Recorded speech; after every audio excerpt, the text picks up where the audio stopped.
مولانا صاحب 29 تاریخ مطلب نوٹیفیکیشن کی بھی بات ہو رہی ہے فیلڈ مارشل وظیفہ پرویز صاحب کی، کیا مرکزی مجلس شورا میں اسی چیز پہ بھی بات ہوئی ہے؟ کیا نوٹیفیکیشن جاری کرنا چاہیے یا مطلب مزید 5 سال ملنے چاہیے؟ حضرت جس چیز کو ایک خاص شخص کے لیے مراعات کہا جائے اور زمرے میں تصور کیا جائے، اس سے ملک کو محفوظ رکھنا چاہیے۔ ہم اپنی فوج کی احترام کرتے ہیں، حافظ صاحب ہمارے لیے محترم ہیں، ہندوستان کے مقابلے میں انہوں نے بھرپور کردار ادا کیا ہے، ہمیں ان کی اس کارکردگی سے کوئی جھگڑا نہیں ہے، لیکن ملک کے اندر ایسی نئی روایات نہ ڈالی جائیں کہ جس میں تفریق آئے شہریوں کے درمیان اور قانون کی نظر میں ایک اور طرح اور دوسرا اور طرح نظر آئے۔ یہاں پر جب آئینی عدالت بنائی گئی، ابھی تک یہ فیصلہ نہیں ہو سکا اور یہاں ابہام موجود ہے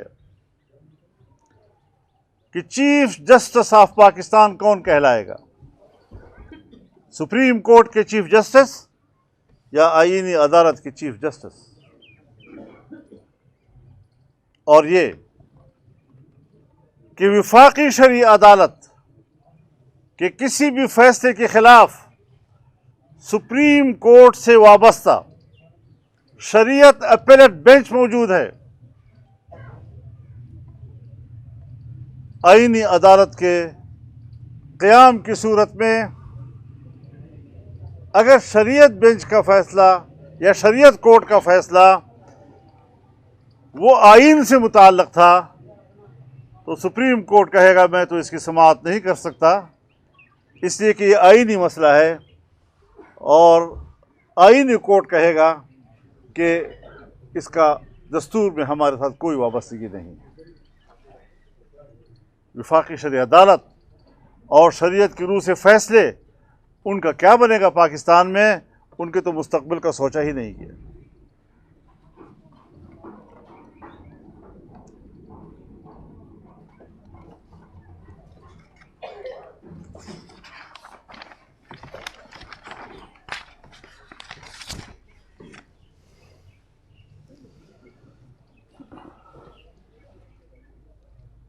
ہمارا یہ مطالبہ ہے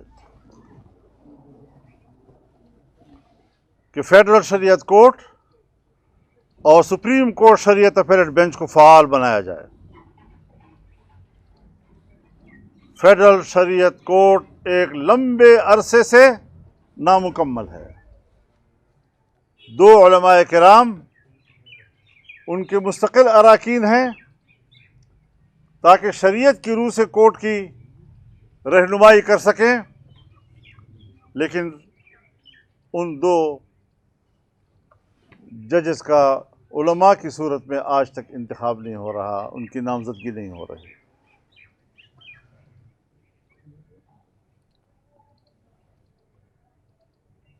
اس لیے ایک تو شریعت کورٹ کو مکمل کرنے کی ضرورت ہے، اور دوسرا اس بات کو واضح کرنا کہ اگر اس کیس کا تعلق آئینی معاملات کے ساتھ ہو تو اس کی اپیل کہاں کی جائے، اس کو آئین میں واضح نہیں کیا گیا۔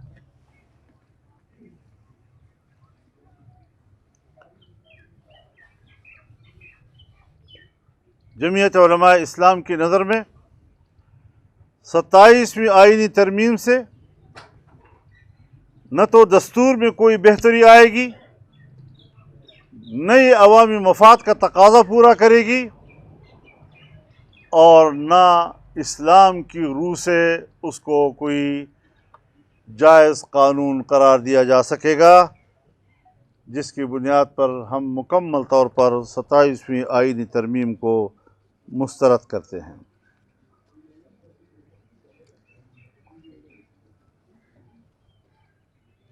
اس پر تو قانونی ماہرین بھی رائے دے رہے ہیں کہ خاص طور پر عدالتوں کو حکومتی کنٹرول میں لانا، اگر تو اس میں پارلیمنٹ کا رول ہے تو پارلیمنٹ کے رول کی حد تک تو بینچ میں بھی ہم نے اس کا اتفاق رائے کیا تھا اور ترمیم آئی تھی، لیکن اس میں مزید جو تبدیلیاں کی گئی ہیں اس کے بعد حکومت ان کو ہر لحاظ سے اپنے پنجے میں رکھنا چاہتی ہے تو آزاد عدلیہ کا تصور کہاں رہے گا؟ یہ تو ہوا 27ویں ترمیم کے حوالے سے ہمارا موقف۔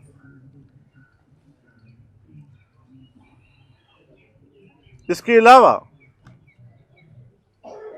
کچھ قانون سازیاں ہوئی ہیں۔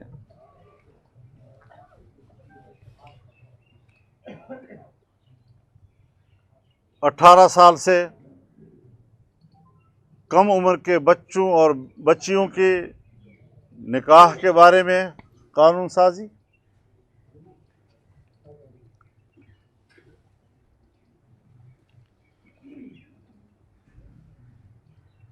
ٹرانسجینڈر کے حوالے سے قانون سازی، اور گھریلو تشدد کے حوالے سے قانون سازی۔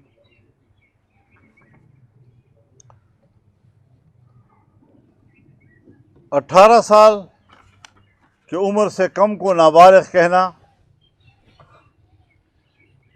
یہ کس شریعت میں ہے؟ کس مکتب فکر نے یہ بات کی ہے؟ اور پھر قانون کو یہاں تک سخت کرنا کہ اگر 18 سال سے پہلے شادی ہوئی، نکاح ہوا، تو اس کو جنسی زیادتی کہا جائے گا اور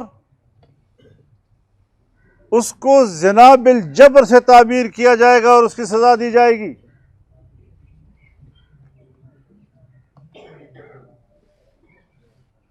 مشرف کے زمانے میں تو حقوق نسوان کے نام سے ایک قانون لایا گیا، جس میں اس قانون کا خلاصہ یہی تھا کہ زنا کے مرتکب کو سہولت مہیا کی جائے۔ اس پاکستان میں زنا کے مرتکب کو سہولت دینے کا قانون پاس کیا گیا، اس میں بھی پاکستان پیپلز پارٹی نے ووٹ دیا تھا، اور آج بھی جائز نکاح کے لیے مشکلات پیدا کی جا رہی ہیں، اس پر قدغنیں لگائی جا رہی ہیں۔ اب عجیب بات یہ ہے، لطیفہ یہ ہے کہ 18 سال سے پہلے نکاح، اس کو جنسی زیادتی بھی کہا جائے گا، اس کو زنا بالجبر بھی کہا جائے گا، اور اگر اس سے اولاد پیدا ہو گئی تو اولاد جائز کہلائے گی، اور اس کے والد کو پابند کیا جائے گا کہ اس کو نہ نفقہ دے اور اس کا خرچہ دے۔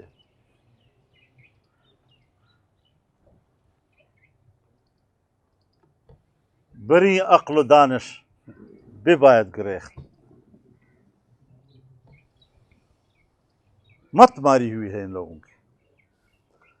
آئین پاکستان پارلیمنٹ کو پابند کرتا ہے کہ قانون سازی قرآن و سنت کے تابع ہوگی۔ آئین پاکستان پارلیمنٹ کو پابند کرتا ہے کہ قرآن و سنت کے منافی قانون سازی نہیں ہوگی۔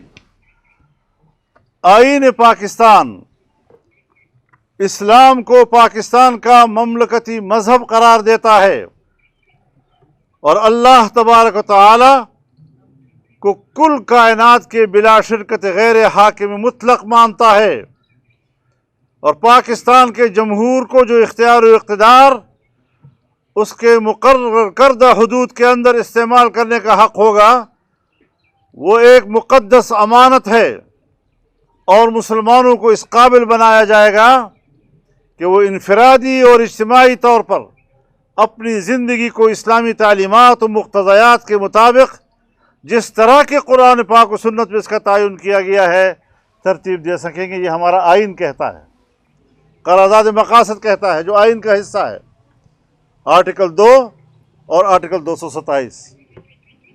لیکن ہمارے ان قوانین کے اغراض و مقاصد کو واضح کیا گیا ہے، اور اس میں کہا گیا ہے کہ اقوام متحدہ کے عالمی ایجنڈے کی بنیاد پر ہم یہ قانون پاس کر رہے ہیں. اسی کا نام غلامی ہے. اب وہ دور ختم ہو گیا کہ دنیا کو آپ قانونی بنا لیں، لیکن ترقی پذیر اور پسماندہ ممالک کو غلام بنانے کے لیے عالمی سطح کے ادارے اور عالمی سطح کے معاہدات سیاسی حوالے سے، دفاعی حوالے سے، اقتصادی حوالے سے وہ ہمیں اس طرح غلام بنا رہی ہیں کہ اگر اقوام متحدہ انسانی حقوق کنونشن، عالمی عدالت انصاف، عالمی اقتصادی ادارے وہ کوئی پالیسی بنائیں، قانون بنائیں، تو ہمارے جیسے ممالک میں ہمارے اپنے ملک کا آئین اور قانون غیر مؤثر ہو جاتا ہے اور ان کا قانون اور فیصلہ ہم پر لاگو ہوتا ہے. اسی کا نام غلامی ہے جو کالونی کے ختم ہونے کے بعد برقرار رکھا گیا ہے عالمی سطح پر. اور پاکستان کے حکمران بڑی خوشی سے اس غلامی کو قبول کرنے کے لیے تیار ہوئے ہیں. تو ہماری تو بغاوت غلامی کے خلاف ہے. ہم نے تو بر صغیر میں 300 سال تک غلامی کے خلاف جنگ لڑی ہے، قربانیاں دی ہیں. کسی قیمت پر بھی اس طرح کی قانون سازی کو قبول نہیں کیا جا سکتا.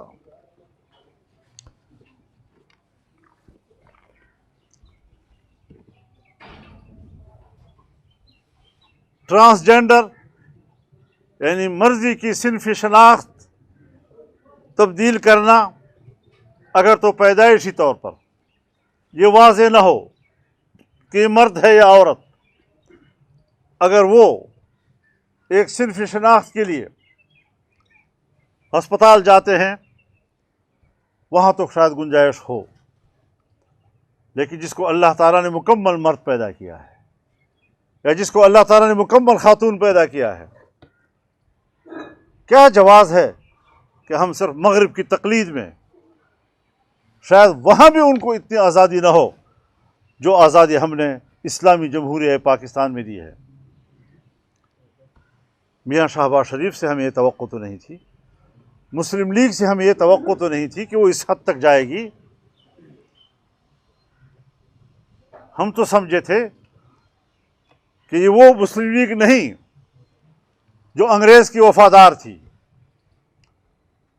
ہم تو یہ سمجھ رہے تھے کہ اب یہ پاکستانی مسلم لیگ ہے، لیکن ان کے اندر آج بھی غلامی کے دور کے جراثیم زندہ ہیں، اور جس کے مظاہر آج ہم اس وقت اس جماعت کے اندر دیکھ رہے ہیں. ہمیں توقع نہیں تھی ان سے. اس سلسلے میں ایک اور بات کا بھی اضافہ کروں کہ دینی مدارس کے حوالے سے جو رجسٹریشن کا قانون پاس ہوا تھا، نہ اس پر ابھی تک کوئی عمل ہو رہا ہے.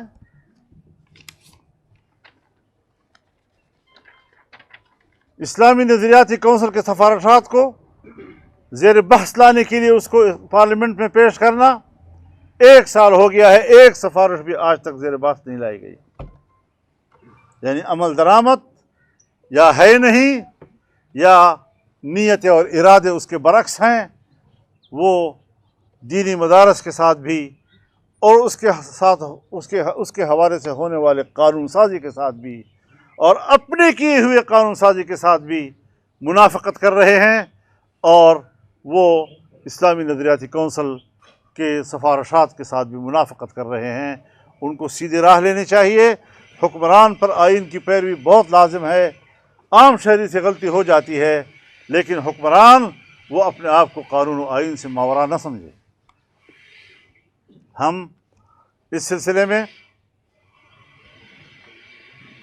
اتحاد مدارس دینیہ، وفاق المدارس العربیہ اور تمام مکاتب فکر سے رابطہ کر رہے ہیں، اور انشاءاللہ پورے ملک میں سیمینارز منعقد کیے جائیں گے ایک احتجاجی سلسلہ اس حوالے سے شروع کیا جائے گا اور اس کا شیڈول ان کی مشاورت کے بعد طے کر لیا جائے گا انشاءاللہ۔ تو یہ ہمارا ان حالات پر موقف ہے۔ ایک گزارش میں کروں، باری باری اگر بات کریں گے تو سب کی ہو جائے گی۔ کامت کا مدعا ہے، کیا ہم یہ سمجھیں کہ اس وقت جے یو آئی دوبارہ اس پوائنٹ پہ آ گئی ہے کہ تمام دینی سیاسی جماعتوں کو اکٹھا کرے اور تمام میں گزارش کروں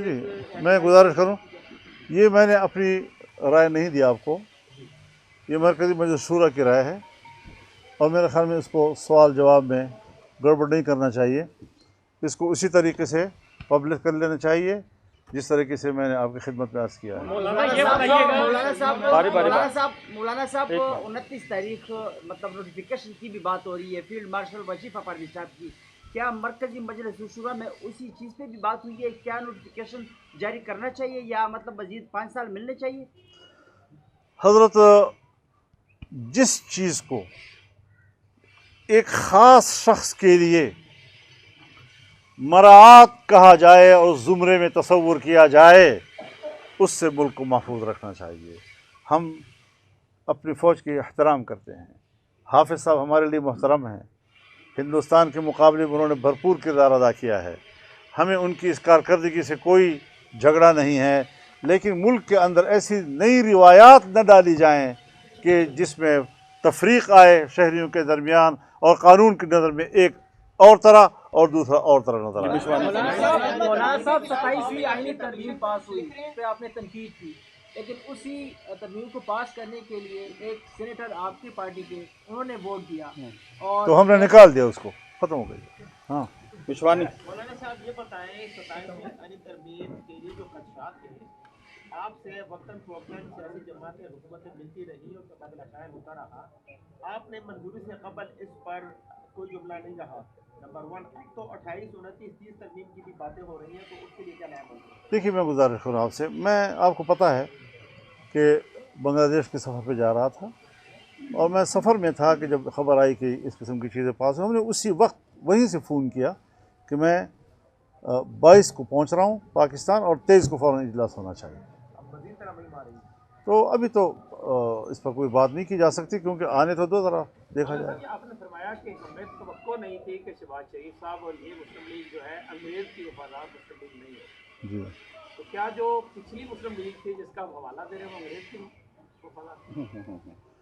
آپ خود ہی سمجھتے ہیں بہت سی چیزیں، یار مجھ سے کیوں پوچھتے ہو ہر بات کی؟ بڑی مہربانی، بہت شکریہ آپ کا جی۔ دوسرا پہلے نہیں کیا نون لیگ کے پاس اب بندے پوری ہو گئے اور کل تو پیپلز پارٹی نے کہا کہ پنجاب میں دھاندلی ہوئی ہے اور پی ٹی آئی تو آلریڈی ہونا رو ہی رہی ہے، کیا سمجھا؟ حضرت، بات یہ ہے کہ صاف پالیسی اختیار کریں نا، ہم نے اگر 2018 کو نہیں مانا تو 24 کو بھی نہیں مانا۔ ہم پی ڈی ایم کے سربراہ میں تھا، میں نے کہا نہیں اصول کے تحت غلط ہے، الیکشن صحیح نہیں ہوا، اپوزیشن میں بیٹھ گئے۔ تو اب یہ اس کا شورا کے اجلاس سے تعلق نہیں ہے، بعد میں کریں گے۔ صورتحال اور افغانستان کے